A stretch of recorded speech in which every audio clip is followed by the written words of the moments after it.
Good morning, Knicks Nation. Today is Thursday, the 14th day of August 2025. I hope you're all safe and healthy today. I hope your family's safe and healthy and that the needs of you and your family in terms of food, shelter, clothing, as well as health are being met today. Blessings upon those that work in health, along with first responders who every day are doing their best to save lives. Those also that pick up garbage, keep our places clean, and those that make deliveries such as mail for our convenience. Double blessings on the men and women that are out here trying to help deliver and rescue teenagers and children that are victims of child molestation and pedophilia. People that are helping those that are victims of prostitution and child prostitution, pornography, child pornography, human trafficking, and sex slavery. Double curses on all the perpetrators. Double curses on those that profit from these things, and double curses on all the perverts that create the demands that cause these things to exist. Finally, double blessings on the homeless. More than 700,000 men, women, children, families, senior citizens, military veterans, homeless in the United States of America. Blessings upon them, for theirs is the kingdom. So the schedule is going to come out today at 3:15. It's quarter of 12 now. It'll come out 3:15, and we'll see what the next schedule is. But the main thing to look for with respect to the schedule is two things. With respect to who they play, we want to see Knicks play whoever they play. That doesn't matter. But the parity in the league is so high. I think I've never seen parity at this level. If there is a blessing in the tax structure of the NBA, is that it created parity. There are no super teams that could stay super teams for long. You have to really know your scouting. You have to have a good development. You have to know value when you see it. And you have to utilize all of these skills to create a team that even when you do that, it's not going to last long. For example, the Celtics drafted both Jason Tatum and Jaylen Brown. And both of those guys were very successful all-NBA players. But because of their success and the amount of money they were allowed to make, it put their team in a bit of a bind, so that you saw them trade Jrue Holiday, a key piece to their championship hopes, as well as Kristaps Porzingis. So they can't keep everybody they want to keep with the salary structure. Personally, I feel like that should be the next tweak they make. If you draft a player, there should be some mechanism where his salary that you draft him, you develop him, and he becomes all NBA or all on MVP level player. You should not be penalized with taxes because you did that. I can see a LeBron type situation where LeBron spent a lot of his career trying to create super teams. First in Miami, then come back to Cleveland, then go to LA and create super teams. And then everybody's getting overpaid or getting paid a lot of money, and people are trading picks to create these super teams. I can understand in those scenarios. Or in a free agent scenario, you get a free agent and you pay him a lot of money to come to your team, and you win, and this free agent does great, like that. And then at some point, you're going to pay the piper. I can understand that. But if you draft a player, like in the Celtics case, they drafted both Tatum and Brown. You draft a guy and you develop those guys and they become fabulously high-level NBA players. You should not be penalized for that. That's my feeling. You should not be penalized. Anything else, you trade, you get a free agent, okay, and you got to pay them, okay, but I don't think they should be penalized. They should create some mechanism where they don't have to count the whole salary of a guy they drafted and max out against their cap. That's not fair for the team itself. It's just not fair. So, in fairness, in NBA is one of the few venues on the planet Earth where you could talk about fairness, because generally fairness doesn't matter on planet Earth. The world ain't fair, but in the NBA, you can create that. And that's what we have now in terms of parity. Now, again, it has to be tweaked, but for now, the parity is so high that any team can beat any team on any given night. Now, I still love the 7-game series format for the playoffs, because the better team is going to win over a 7-game series. Okay, the better team's going to win, period. That's just how it is. When the Knicks beat the Celtics, they were the better team. I know everybody likes to blame the Tatum Achilles, but at that point in the series and of that game, the Celtics were losing, and they were going to lose that series.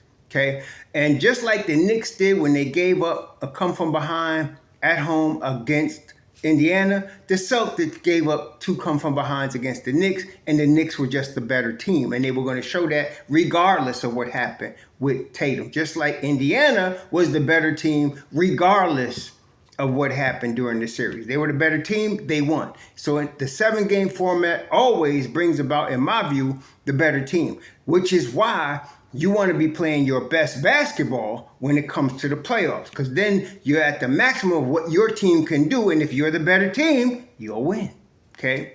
So as far as the schedule, though, the 2 things that are most important is how many back-to-backs does a team play. That's number 1, because, and that's one of the things that they also need to fix. Every team should have the same number of back-to-backs. Okay, it shouldn't be a range. Some teams get 16, some teams get 12. Every team should have the same number back, but that's not the case. So you want to see, and the league is good for screwing the Knicks on this. So you want to see how many back-to-backs they have, number 1, and how long are they on the road. Okay, so every team has 41 home games and 41 road games. Every team does. But every team also has stretches where they might spend a week on the road. Okay, but how many times does that happen? It's fine if it happens 2 or 3 times in a season, but when it starts getting more than that, now you're really putting a team at a disadvantage, by having them on the road. Now, every team in each conference plays every other team in each conference, and then within divisions, Atlantic Division, for example, the Knicks are going to play all of those teams at least twice, sometimes 4 times, right? So they're going to play the Celtics. I think the Celtics in their division. Let me just double check that. The Celtics in their division, the Boston, Brooklyn, Philly, and Toronto are in the Knicks Atlantic Division. They're going to play all of those teams probably 4 times, okay? 2 at home, 2 away each time. Then within your conference, the Knicks are going to play Cleveland and Detroit and Indiana and Milwaukee and Miami and everybody. They're going to play them at least twice, probably 3 times. They're going to play each of those teams in the conference. Then you got interconference play, where they're going to play some teams from the West. That's when they go on their longest road trip, because they're going to be on a West Coast swing, right? So you want to see how many back-to-backs are there, whether they're on the road or at home. Back-to-back is a back-to-back. You got to know how many back-to-backs you have, and how many trips of at least, let's say, you're on the road for at least 3 games. How many of those are there? Because if there's a bunch of those, that's going to be tough for any team. Okay, so you want to see that, and that is another reason why Mike Brown, who is going to play a 10-man rotation, I'm sure of that. He's going to play a 10-man rotation. So that is why that's going to come in big time, and including your 11th and 12th guy are going to get minutes because of the schedule, the back-to-backs as well as the road. They're going to get minutes. So you're going to run your 10-man rotation, especially early in the season, and then Shamet would probably be your 11th guy, because you're talking about on the bench, to me, if you're starting Mitchell Robinson, and this is my assumption, they're going to start Mitchell Robinson. So you're talking about Ariel Hook-Porty, Deuce McBride, Josh Hart, Jordan Clarkson, Yabusele. Those are your 5 guys in your second unit. Your 11th guy is Shamet. Okay, so you're going to have Shamet there, and then whoever the 12th guy is, which is what I'm kind of excited about, because the 12th guy is a guy that's going to earn that spot. Nobody's going to be given that spot. The starting 5 is a given. You're going to start them. Your second 5 is a given, okay? They don't have to earn nothing. That's the team. But your 11th guy, which is going to be Shamet, a veteran that they're going to bring back, he's going to be a given too. Your 12th guy, though, that's where we're going to find out who earns that spot. And you're talking about, with the 12th guy, you're probably talking about 6 to 8 minutes per game. Okay, and if somebody is hurt or if somebody's resting on a long road trip, that guy gets rotation minutes. That guy is going to be important. You got, and in that position, I am looking at guys like Mohamed Diawara. That's what I'm looking at. Muhammad Diawara or who else? Muhammad Diawara, Pacome Daddier. Those are guys that you want to look at, okay, for that 12th spot. They're going to be a battle. And depending on which one of the guys from the summer they bring on the roster, either as a two-way or as a regular NBA contract, that guy. So you're talking about Muhammad Diawara, you're talking about Pacome Daddier, you're talking about whoever they bring on, whether it's Beauchamp, Watson, or McCullough, they're battling for the 12th spot, okay?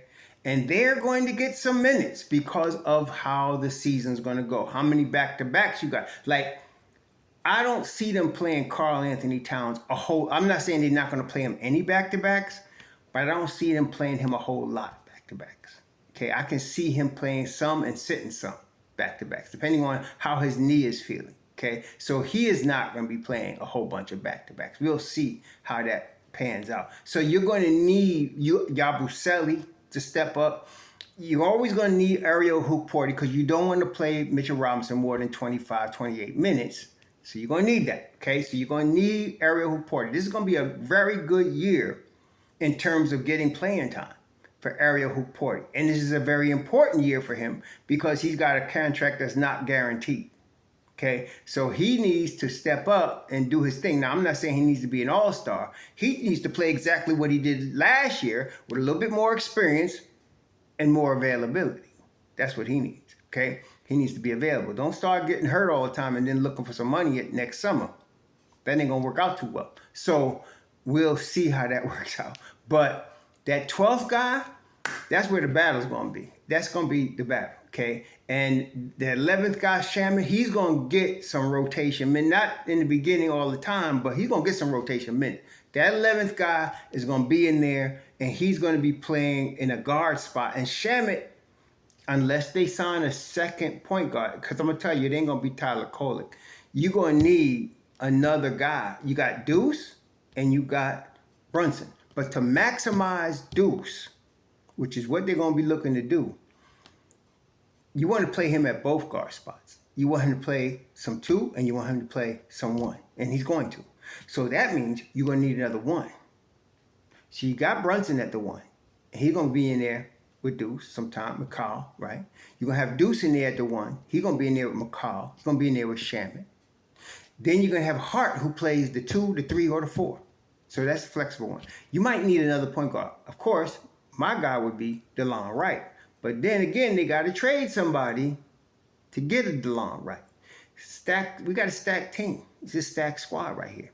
So I'm interested to see what they do with Beauchamp. And by the way, people keep coming at me talking about Beauchamp they declined the the option on him or whatever. That don't mean nothing. That's just, you got to understand, instead of looking at it, conventionally, which is short term, look at it multidimensionally, which is long term. They don't need to sign nobody yet. Shamet, Watson, Beauchamp's restricted free agent, but Shamet, Watson, Dink Pate, all of them are free agents. All of them are free agents. Dink Pate, Shamet, Watson, Anton Watson, who else? All of them are free agents. So it ain't like they signed any of them yet. And they won't. They're waiting, okay? They ain't got to be rushing for nothing. Only ones in a rush are Knicks fans. The Knicks ain't in a rush.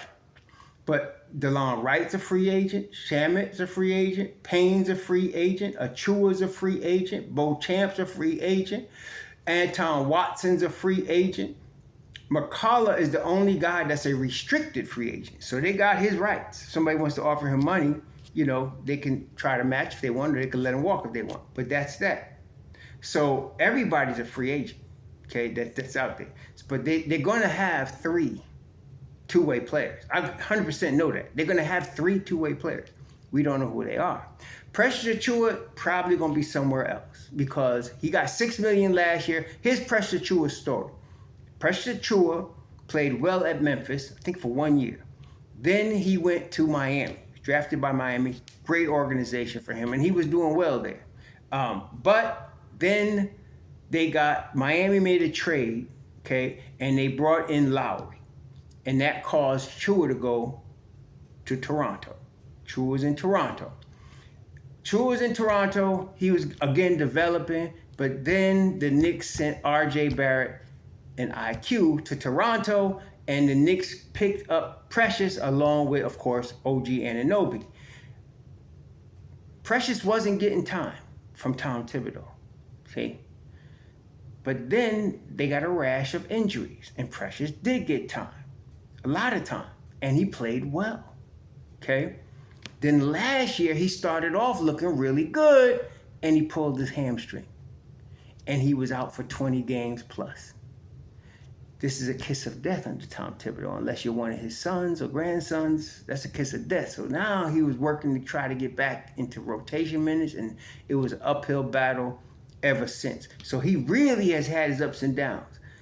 I don't think he's nowhere near the Anthony Ambulance school. I think he just pulled his hamstring pretty bad last year, and that was it. But now he's going to be 26 this year. He needs a place that he could play. And I'm not talking about, make it regular rotation minutes. So you're talking about the Nets, you're talking about Utah, a couple teams that have the mid-level exception money left, or money in general left. And so, you got to see who's in a position to sign him, because he wants to get, at least he's going to want to get it. So he was a first round pick, so he got first round money when he was drafted. So he got that. Then he came to the Knicks after his rookie deal was up. He's been in the league 5 years now. He came to the Knicks. His first contract, he was a rookie contract, 4 years, $12.5 million, of which only 5 was guaranteed. He got that. He became an unrestricted free agent last year, and the Knicks signed him to a 1 year, $6 million deal. He hurt his hamstring. I'm thinking he is still looking for $6 million at least. I think he's worth more, and I think he'll prove that if he can get a regular role somewhere. Again, this is a situation where he just needs playing time, and he's unfortunately on a team that's stacked, and the Knicks have already decided on Yabusele. So that's it for Precious. He just needs to get with a team that he can get his little bag and then start getting some time. Like I said, I like the Nets. I like Utah for him, both of those teams, because I don't think Utah is going to keep the Swedish boy. I don't think they're going to keep him, Swedish, wherever he's from. They ain't going to keep him. Marketing, they're not going to keep, I don't think they're going to keep him. I think he's too expensive, so he'll go somewhere. But Precious will fit right in there. He'll fit right in there. A young team, and he needs to get playing time to develop. They'll have Taylor Hendricks still with Utah, who's a young player that's developing. I think he'll fit good there. And of course, the Nets are a team that's looking to take on smaller contracts and fresh draft picks if they can get them. So they'll be prepared for a Precious, and Utah will be prepared for a Precious. I'm looking at those two teams. There's a couple of other possibilities, but those are the two teams. So that's Precious' situation right now. And so I don't see him being a New York Knick. I like Precious, and I wish it would have worked out better for him here, but it is what it is. This is how it works sometimes. So anyway, that's where we're at. So look for, when you see the schedule, it's going to come out in a couple of hours, look for how many back-to-backs they got. That's number one. And then how many long road trips, how many 3-game or more plus, not 2 games, on the road. I'm talking about 3 games or 1 game. No, 3+ games on the road trips. How many of them they got? That's what you want to look for, because that's going to determine a lot. And it's also going to determine how important that 11th and 12th guy is going to be, which I feel is going to be very important. And like I said, I'm looking for Watson, Beauchamp, Diawara, especially Diawara. I think Diawara is going to surprise people, and I think he's going to be the favorite to get that 12th spot, just because he's 6'9", 7-foot wingspan, plays defense on the NBA level. I think he'll be out there, but we'll see. Y'all enjoy your Thursday show.